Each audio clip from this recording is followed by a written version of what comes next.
श्रीमद् भागवत सत्संग जो बहुत ही दिनों से चल रहा है, यह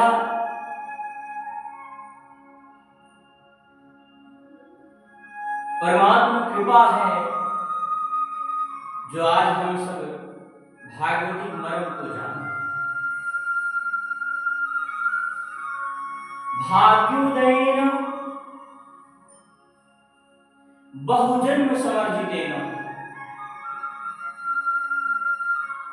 जब हमारा बहुत जन्मों का भाग्य उदय हो जाता है हमारा, तभी हम सब श्रीमद् भागवती मर्म को समझ पाते हैं। ध्यान रहे, भाग्योदयेन बहुजन्म।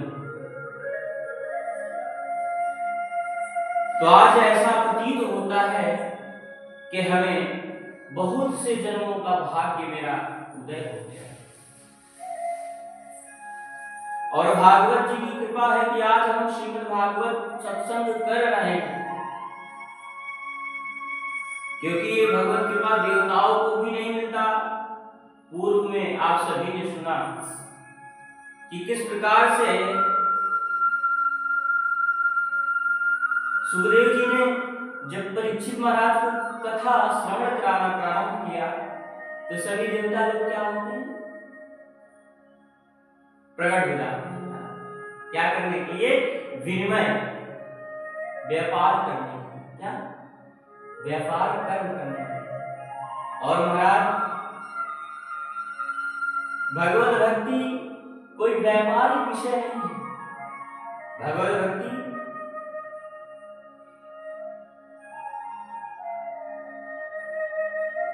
हरि का विषय है,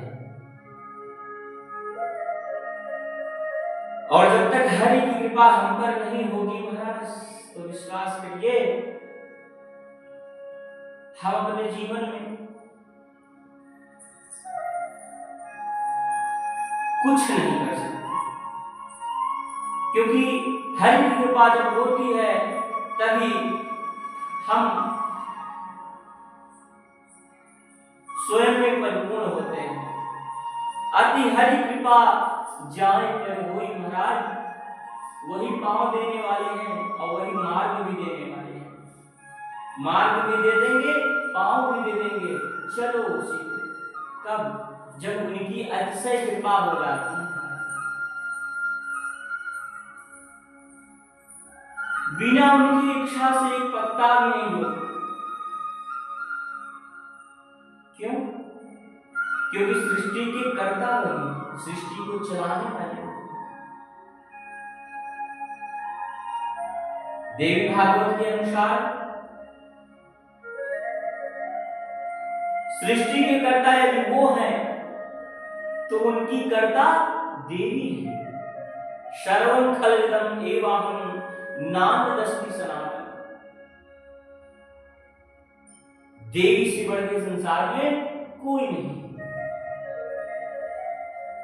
जया विजया धात्री निद्रा क्षुद्रा मुक्ता प्रकृति भारत माता, सब दैवीय शक्ति, सब स्त्री रूपा लक्ष्मी, सब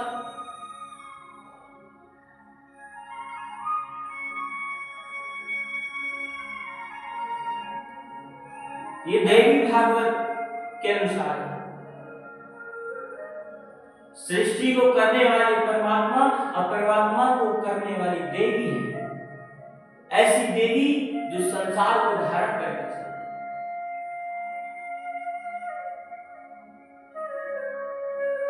परंतु यहां हरि भागवत सत्संग में हरि की कृपा जब हम पर होती है महाराज, तभी मेरा कुछ हो पाता है। यदि वो चाहे तो बहुत कुछ कर दे, और यदि वो चाहे तो सब कुछ ले ले, क्योंकि संसारिक क्रम ही यही है। विपदो नैव विपदः संपदो नैव संपदः, विपदः विस्मरणं विष्णो संपन्नारायण स्मृति।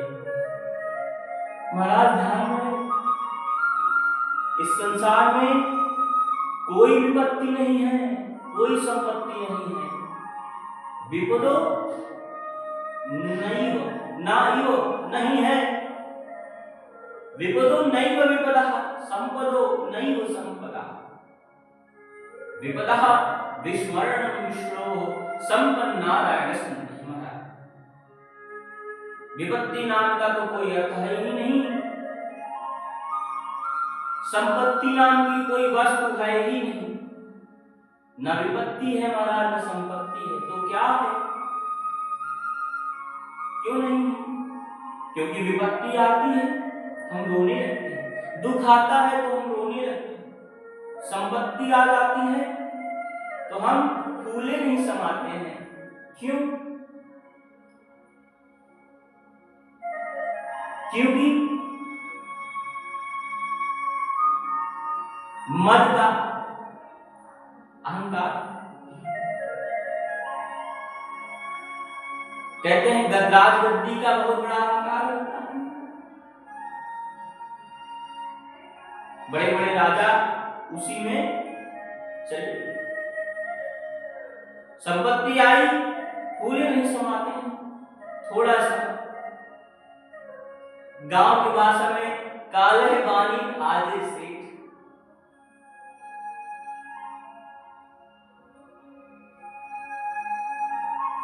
क्या कुछ नहीं है तो क्या हो?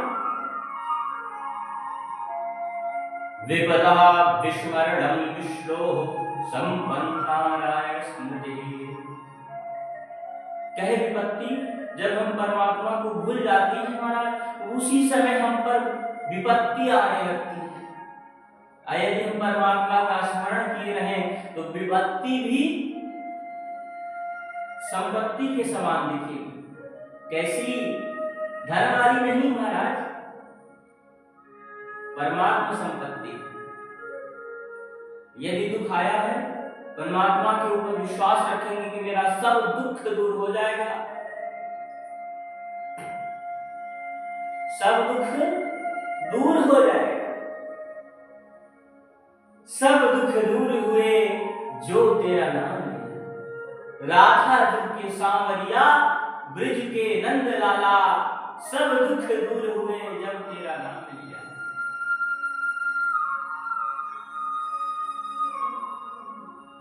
ऐसे ही सब दुख दूर हो जाते हैं महाराज जब हम परमात्मा का चिंतन कर लेते हैं। ध्यान दें, सब दुख दूर हुए जब तेरा नाम लिया। तो परमात्मा का विस्मरण ही सबसे बड़ा दुख है और स्मरण ही सबसे बड़ा सुख है। परंतु प्राणी माया के वशीभूत हो गया है। किसके?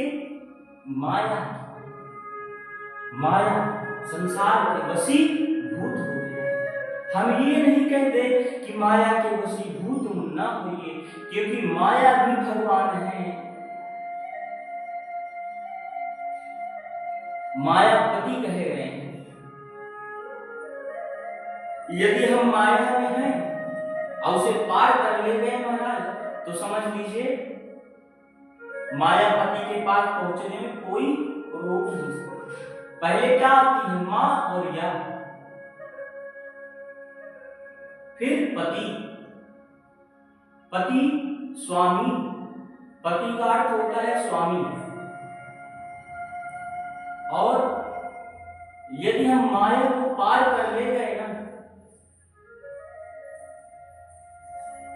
तो पति स्वामी के पास पहुंचने में टाइम नहीं लगेगा, क्योंकि माया फिर पति, पति कौन? स्वामी, स्वामी कौन? परमात्मा।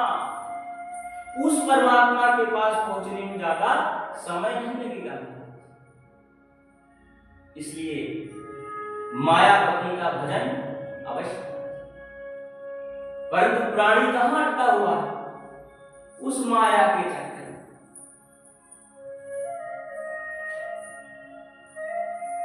जिस माया के पीछे पगले प्राणी दौड़ लगाता है, जिस माया के पीछे प्राणी दौड़ लगाता है, वो माया स्वयं चलकर हरि के चरणों में आना है। तो हम उसके पीछे दौड़े ही क्यों ना, उसके पीछे दौड़कर समय क्यों बर्बाद करें, सीधा हरि के चरणों में न चले जाएं। परंतु ये बहुत कठिन है, माया में तो चलना ही पड़ेगा। यदि हम इस संसार में जन्म लिए हैं तो विश्वास करिए महाराज, इस संसार में सुख और दुख तो भोगना ही पड़ेगा, ये नियम है। और जो इस नियम को तोड़ेगा वो पागल हो जाएगा, उसको लोग पागल कहते हैं। देखिए पागल का भी बहुत सारा अर्थ होता है। एक तो पागल वो होता है जो संसार में रहकर के संसारिक विषयों का भोग करता है और परमात्मा चिंतन नहीं करता है, वो पागल होता है। और एक पागल का प्रायवाची हम यूं कह सकते हैं कि एक पागल वो होता है पहले लगता है और फिर पाता है, क्योंकि पागल का उल्टा यदि करिए तो पहले लग फिर पा। वो पागल कैसा, उसने पहले उस लगा, संसार में लगा और परमात्मा को प्राप्त किया, वो पागल श्रेष्ठ होता है। परंतु क्या किया है, मनुष्य फंस जाता है और के चक्कर में रह जाता है। कितना आ जाए, कितना आ जाए, हम सुखी हो जाएं, हम सुखी हो जाएं। पर ध्यान रहे महाराज, सुखी कैसे हो सकते हो, क्योंकि सुख नाम की तो क्षणिक वस्तु है।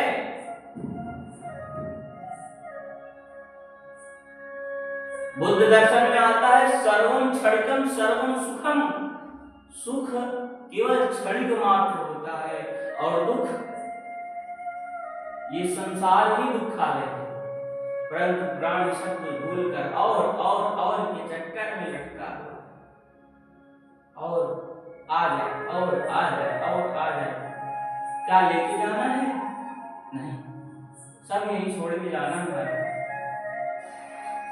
मैं ये नहीं कहता हूं कि और के चक्कर में पढ़ो या ना पढ़ो, पढ़ो और के चक्कर में पढ़ो, क्योंकि यदि और बनाओगे नहीं तो हमारी आने वाली आगे पीढ़ी कैसे भोग करेगी। परंतु ध्यान रहे, और के चक्कर में अपने शौर्य को ना भूल जाओ महाराज। खूब बनाओ, परंतु परमात्मा का स्मरण ध्यान रखना ही चाहिए। और के चक्कर में ध्यान आता है